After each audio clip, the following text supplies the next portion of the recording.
Boa noite, irmãos. Graça e paz. Que bom estarmos reunidos mais uma vez, né?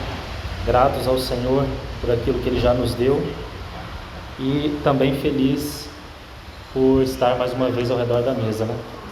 Que o Senhor possa usar desse tempo. Vamos ter uma palavra de oração e logo depois vamos seguir na exposição do Salmo 22.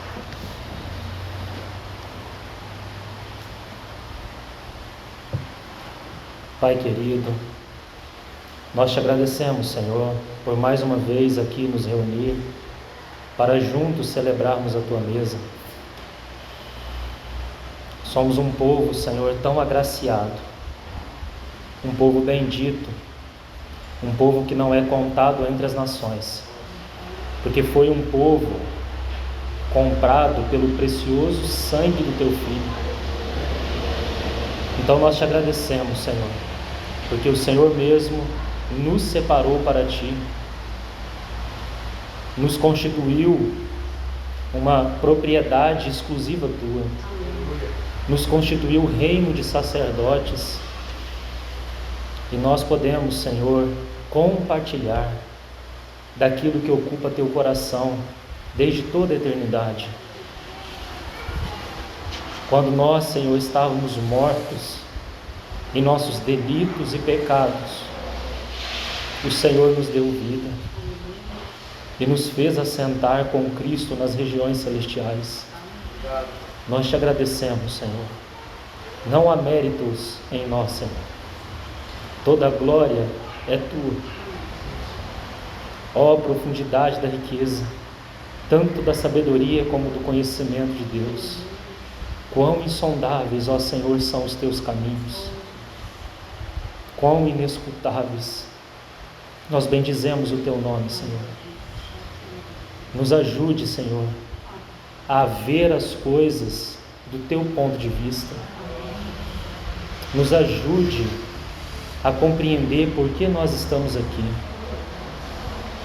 Nós não somos dessa terra, Senhor. Nós somos teu povo. E para ti mesmo é que nós somos chamados. Essa bendita comunhão que desfrutamos aqui nessa noite, desfrutamos ao redor da mesa, é a comunhão de seu Filho, é a comunhão eterna para a qual nós fomos chamados. Muito obrigado, Senhor, por cada irmão, cada irmã que aqui se achegou. Como já dito pela manhã, o Senhor conhece cada coração. E que o Senhor possa falar a todos nós nessa noite. Limpa a nossa mente das perturbações desse momento, Senhor. E gera em nosso coração toda a gratidão devida à tua mesa. Nós te pedimos, no precioso nome do teu Filho amado Jesus, o nosso Senhor. Amém, Senhor. Amém. Então, irmãos, nós podemos abrir no Salmo 22 e vamos continuar comentando algo desse salmo tão maravilhoso.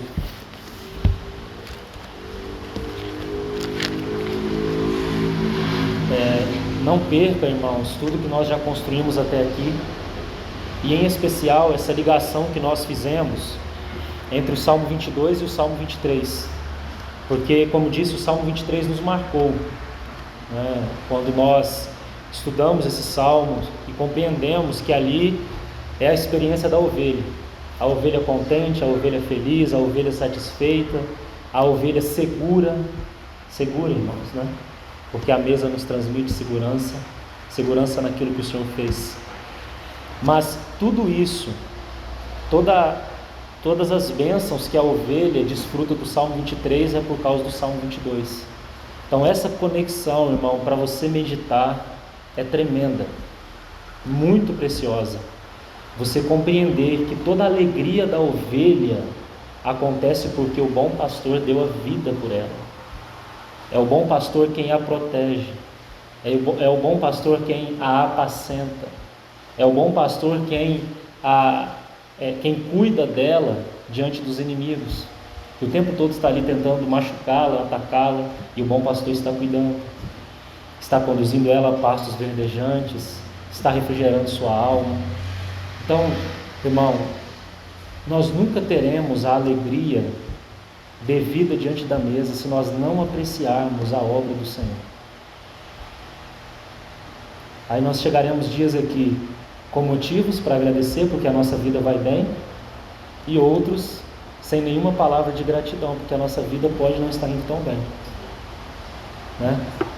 Todos nós passamos por altos e baixos, irmãos, nas nossas vidas, todos, em qualquer área, seja na nossa saúde, que hoje temos e amanhã se esvai, situação financeira nem se fala, às vezes por questões nossas mesmo, de negligência e tudo mais, mas nós passamos por altos e baixos. E se a alegria diante da mesa vier dessas coisas, quão falha será a nossa adoração, quão pequena. Agora, se nós olharmos para aquilo que o Senhor realizou por nós, com eficácia eterna, irmão, nós ofereceremos sacrifícios de louvor, frutos de lábios que confessam o seu nome. Pode tudo estar indo bem, o Senhor deu, o Senhor tomou, bendito seja o nome do Senhor. A experiência de Jó já lembrada nesse dia. Que o Senhor possa, irmãos, irradiar cada vez mais a beleza da obra do nosso Senhor Jesus, o valor dela, a alegria de sermos bem-aventurados eternamente, não por nós mesmos, mas por Ele mesmo. Quando pensava nesse dia, naquela cena de Balaão, irmãos, quando ele é convidado a profetizar contra o povo do Senhor, e ele não pode, né? Porque o povo do Senhor é bendito. Quando ele diz assim, irmãos, que, usando Israel, né? Mas a figura da igreja ali, podemos sim aplicar, que Israel é um povo que habita só, ele não é contado entre as nações. Que tremendo, irmãos, para o que nós somos chamados. Então, o Salmo 22, ele é o salmo por excelência da cruz.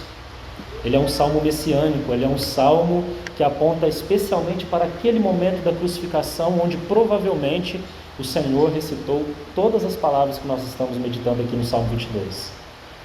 Então, não há nenhum texto no Antigo Testamento, irmãos, que no que toca ao momento do Calvário seja tão enfático, tão profundo como o Salmo 22. Você tem, por exemplo, Isaías 50, Isaías 53, esses cânticos do servo, né? Outros salmos messiânicos que tocam outras facetas, mas no que toca ao momento do Calvário, nada se compara ao Salmo 22.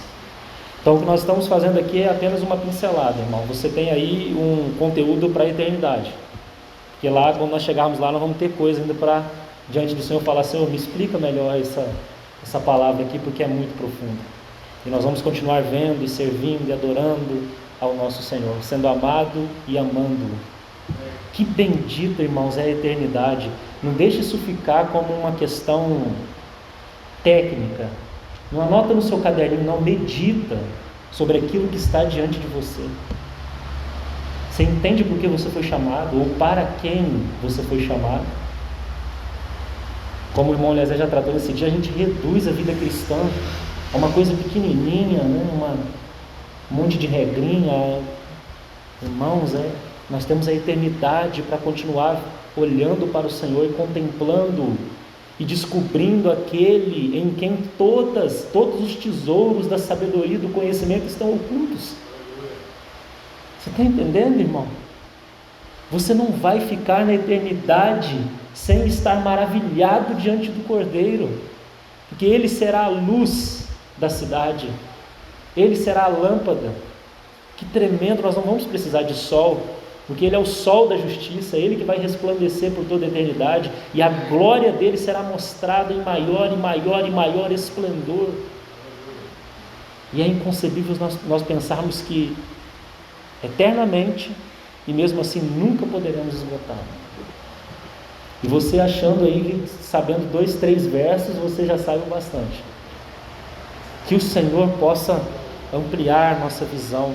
Por isso que é visão espiritual, não visão intelectual, porque seu intelecto, irmão, é pequenininho. Ele não alcança algumas coisas que a palavra diz. Amém?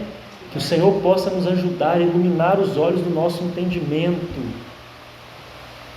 Entende?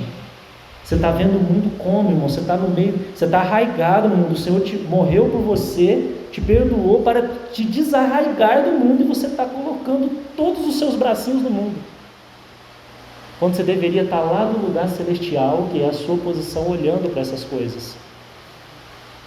Sabe qual é o veredito final disso, irmão? Tudo isso vai passar, mas aquele que faz a vontade do Senhor permanece eternamente. Amém, irmãos? Vamos continuar então a partir do verso 12. Salmo 22, 12.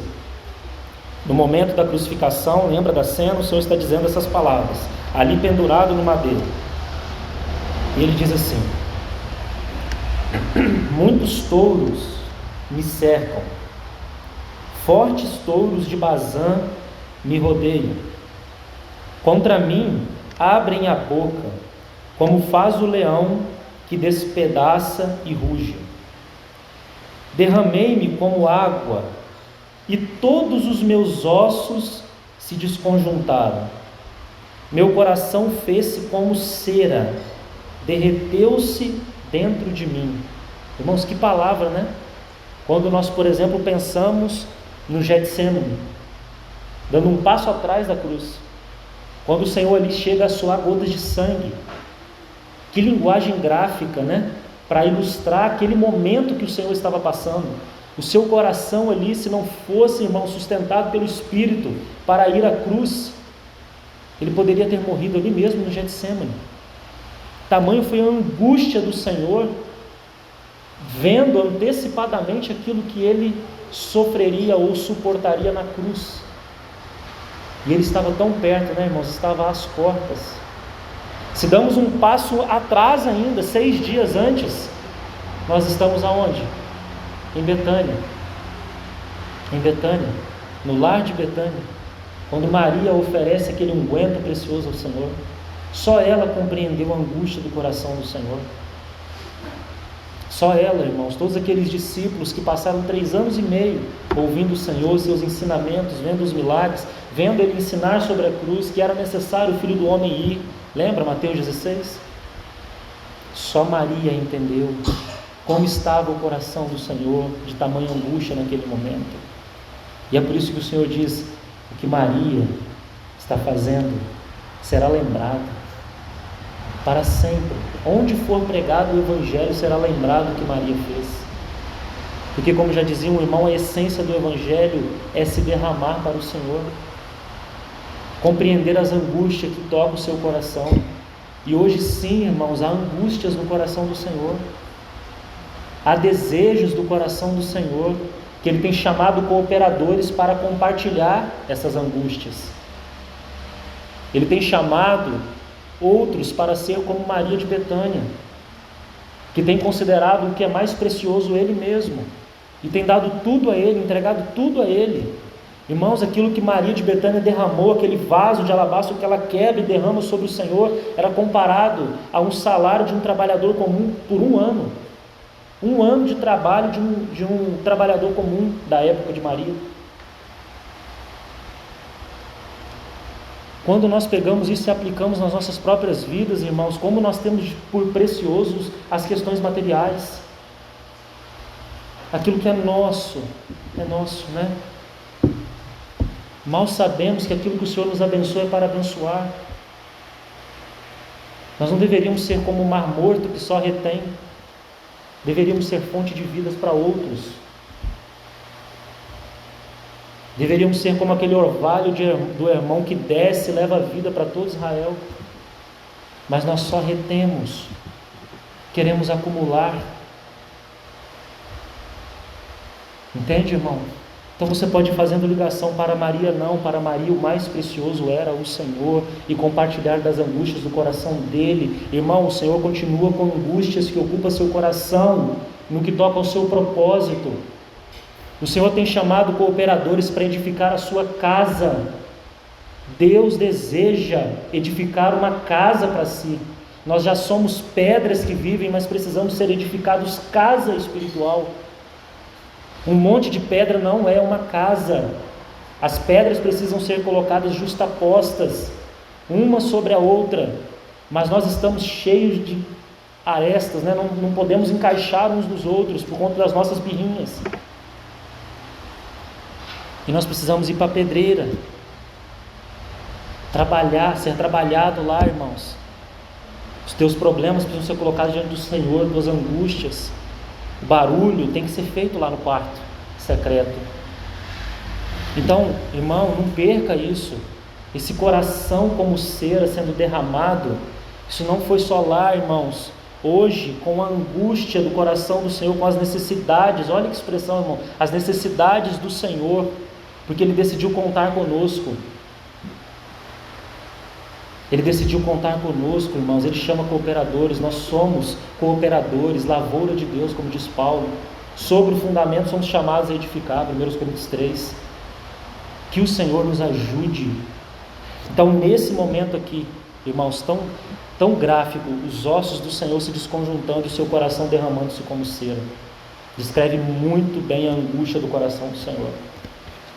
Verso 15. Secou-se o meu vigor, como um caco de barro, e a língua se me apega ao céu da boca. Assim me deitas no pó da morte. Cães me cercam, uma súcia de malfeitores me rodeia. Traspassaram-me as mãos e os pés. Posso contar todos os meus ossos. Eles me estão olhando e encarando em mim. Você lembra, irmãos, Isaías 53 descrevendo isso? Ele é um homem de dores e que sabe o que é padecer. O seu rosto estava desfigurado. Os sofrimentos do Senhor. Verso 18, esse verso aponta, para aquilo que aconteceu literalmente lá nos evangelhos. Temos no registro dos 4 evangelhos essa cena aqui do verso 18. Repartem entre si as minhas vestes, e sobre a minha túnica deitam sortes. Aquela túnica preparada por sua mãe, lembra? Agora, irmãos, olha o que diz aqui. Tu, porém, Senhor, não te afastes de mim, força minha. Apressa-te em socorrer-me. Livra minha alma da espada e das presas do cão a minha vida. Salva-me das fauces ou da boca do leão e dos chifres dos búfalos. Sim, tu me respondes. Irmãos, pense aqui comigo por um momento. O Senhor, naquele momento da crucificação, com a angústia de perder a face do Pai, lembra? Mas nós tratamos de algo nos versos anteriores. Mesmo com tudo que ele estava passando, ele continuava confiando em Deus, lançando-se a Deus em confiança. E você vai ver repetidas vezes ele fazendo isso. Ele está aqui como que no momento da crucificação, vendo toda a cena, aqueles que passavam, meneavam a cabeça, diziam afrontas a ele: desce da cruz, salvou os outros, mas não pode salvar a ti mesmo, e todas aquelas coisas acontecendo. Aí o Senhor volta e diz: mas tu, foi tu que me preservaste, foi tu que me fez nascer, estando eu ainda ao seio de minha mãe. Você lembra dos versos anteriores? Então, irmãos, por mais que o cenário diante dele era um cenário de completa rejeição, seu coração voltava-se ao Pai. Mas tu, Senhor. E olha como ele termina no verso 21. E aqui você entra um pouco em parafuso, se você não compreender bem. Diz assim: sim, tu me respondes. Ora, irmãos, como que você vai entender uma pessoa, o nosso bendito Senhor Jesus, no momento da crucificação, certo? Deus meu, por que me desamparastes? O grito do desamparo. Naquele momento ele está dizendo: mas o Senhor me responde. Na nossa cabeça o responder seria tirá-lo da cruz, não é mesmo? Mas o que o Senhor já está ali apontando? Ele está já antecipando a bendita ressurreição. Porque ainda que ele entrasse na morte, ele sabia que Deus era poderoso para ressuscitá-lo. Lembra da experiência de Abraão e Isaac? Sim, Senhor, tu me respondes. Não permitirás que o teu santo veja corrupção, não deixarás a minha alma na morte. Então o Senhor, mesmo naquele momento, mesmo com a face do Pai virada, mesmo carregando os nossos pecados, mesmo sendo esbofeteado, desamparado pelos homens, rejeitado completamente, ele ainda continuava em confiança, porque se ele entrasse na morte, Deus era poderoso para ressuscitá-lo. Então veja, irmãos, o que nós estamos construindo aqui, já estamos caminhando para concretizar aqui o fechamento dessa noite. Olha que tremendo, irmãos. O bom pastor está dando a vida pelas suas ovelhas, para protegê-las de quê? De todos esses inimigos citados.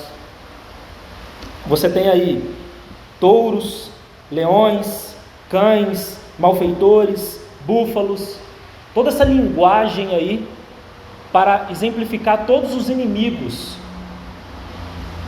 E o Senhor então lança-se como bom pastor que coloca-se diante. Lembra da cena do Getsemane? Que eles vêm atrás e ele diz: sou eu. Ele se adianta. O bom pastor dando a vida por suas ovelhas. Ele se adianta ao perigo, ele se adianta aos inimigos, mesmo que esses vão dilacerá-lo. Ele se adianta e oferece-se para que a ovelha que está atrás seja protegida. Então a ovelha pode dizer: o Senhor é o meu pastor e eu não preciso de mais nada. O Senhor é o meu pastor, nada me falta. O Senhor é meu pastor, nada me faltará. Porque o bom pastor se adiantou, foi ferido por nós, irmãos, para nos proteger eternamente. Você entende o valor disso, irmão? Se você entende o valor disso, irmão, tenha um belo de um sorriso ao redor da mesa. Tenha um belo de um sorriso, porque o que diz no verso 22? A meus irmãos declararei o teu nome, cantar-te-ei louvores no meio da congregação. Você está entendendo, irmão? O bom pastor que deu a vida, agora ele está passeando entre o rebanho. Triste? Não, cantando louvores. Irmãos, nós não podemos chegar diante da mesa tristes, irmão. Nós não podemos chegar aqui cabisbaixos. Nós temos que chegar cantando louvores a Deus, bendizendo o seu nome. Você entende? O nosso bendito pastor, o grande pastor que apacenta, ele caminha em nosso meio, no meio do rebanho que ele comprou. Como diz Isaías, ele veria o fruto do penoso trabalho de sua alma e ficaria satisfeito. Irmãos, deixa eu usar um detalhe aqui tão lindo. Nós já vamos terminar, só vou ler mais um texto. Deixa eu dizer um detalhe aqui tão lindo, irmãos. Quando você vai a 1 Reis capítulo 6, na edificação do templo, aquele templo que foi dado para edificar a Davi, mas ele era um homem de sangue, então Salomão edificou o templo.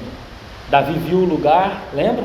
Ele viu o lugar que o templo seria edificado, mas quem edifica foi Salomão, quem edificou o templo. E aquela edificação do templo, com todos aqueles detalhes, aquelas figuras, tudo aquilo apontava para a edificação da igreja. Aponta para detalhes daquilo que Deus deseja encontrar no seu povo, esse povo pelo qual ele morreu. E há um detalhe no capítulo 6, depois você pode ler lá, que o Senhor requereu a Salomão que quando ele entrasse no templo, que fosse feito nas paredes do templo, flores abertas fossem desenhadas e palmeiras. Palmeiras, esse detalhe das palmeiras que eu queria ressaltar aqui para os irmãos. Por que o Senhor pediu para que dentro do templo se desenhasse palmeiras? É um detalhe aleatório? Você lembra de algum lugar onde se encontrava palmeiras, irmãos? Você lembra? Dentro das estações que nós estudamos? Qual é a estação, você lembra? Ou vai forçar demais? Eu acho que é Elim. Não é isso? O que nós encontramos em Elim, no meio das jornadas? 12 fontes e 70 palmeiras. Não é isso mesmo? E o irmão Eliezer trabalhou isso de uma maneira linda e disse que aquilo lá era um oásis para o povo, no meio do deserto. Não é isso mesmo, irmão? O que Deus deseja encontrar na sua casa, irmãos? O que Deus deseja que a sua igreja seja para Ele? oásis, um lugar de descanso, um lugar de satisfação para o seu coração. 12 fontes, 70 palmeiras. Se você ler o início da igreja, o que você encontra? 12 discípulos e 70 que foram enviados. Lembra? Então você vai fazendo essa conexão. Irmãos, quando Deus olha para nós, povo que Ele comprou com o seu precioso sangue, Ele deseja obter descanso para Ele. Ele deseja se regozijar no nosso meio. Irmãos, esquece esse negócio de tristeza. Deixe isso de lado por um momento, porque a tristeza está relacionada com aquilo que nós estamos passando. Ela ainda é muito externa. A alegria só é intocável quando nós entendemos esses detalhes. E nós contemplamos o Senhor. Irmãos, é lindo demais. É lindo demais se com os olhos espirituais nós enxergarmos esses detalhes. Isso que Deus tinha lá na eternidade, Ele está levando a cabo no seu calendário, passo a passo. Bendito seja o nosso Senhor. Engrandecido seja o seu nome para todo sempre. Eu só gostaria de ir, e aqui nós concluímos, ao Salmo 2. Para explicar esse sim, tu me respondes.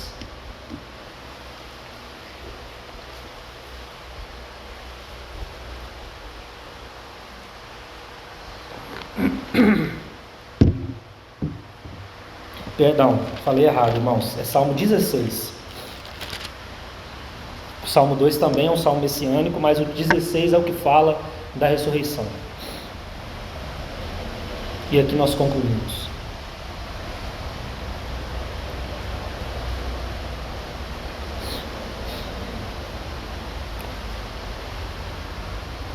Desde o verso 1. Guarda-me, ó Deus, porque em Ti me refugio. Digo ao Senhor, Tu és o meu Senhor. Outro bem não possuo, senão a Ti somente. Quanto aos santos que há na terra, são eles os notáveis, nos quais tenho todo o meu prazer.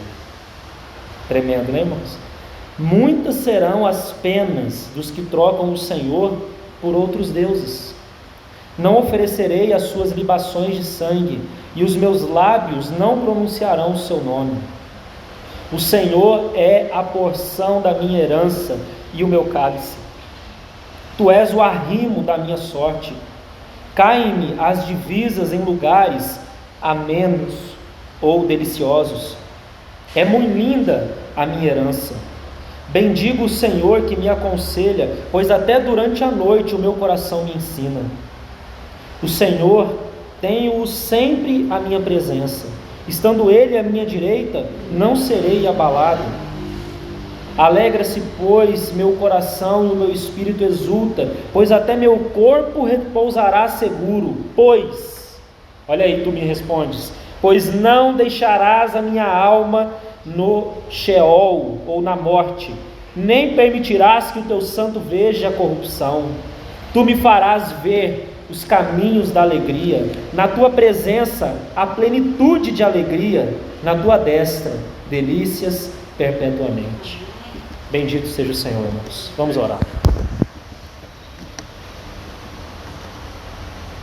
Pai querido, nós bendizemos o teu nome, Senhor. Te agradecemos por tua preciosa palavra. Obrigado, Senhor, por nos ensinar. Obrigado pela porção desse dia, tanto que recebemos pela manhã como agora. Tu és tão gracioso conosco, Senhor. Tu és um Deus que vive e que se revela. Tu és um Deus que continua falando ao seu povo. Obrigado, Senhor. Nós adoramos o teu nome, Senhor, em especial nesse momento da mesa. Bendizemos a Ti por Tua obra consumada, obra perfeita, eterna, e queremos declarar diante de todos os nossos inimigos de que o Senhor vive, de que o Senhor reina e de que em breve o Senhor voltará. Nós engrandecemos o Teu nome, Senhor. Leve essa pequena palavra, Senhor, à compreensão de cada coração que aqui está, Senhor. Que nós possamos ser tocados pelo Teu Espírito, tocados por Tua presença, Senhor. Revele-se mais e mais a nós, Senhor. Nós carecemos de Ti.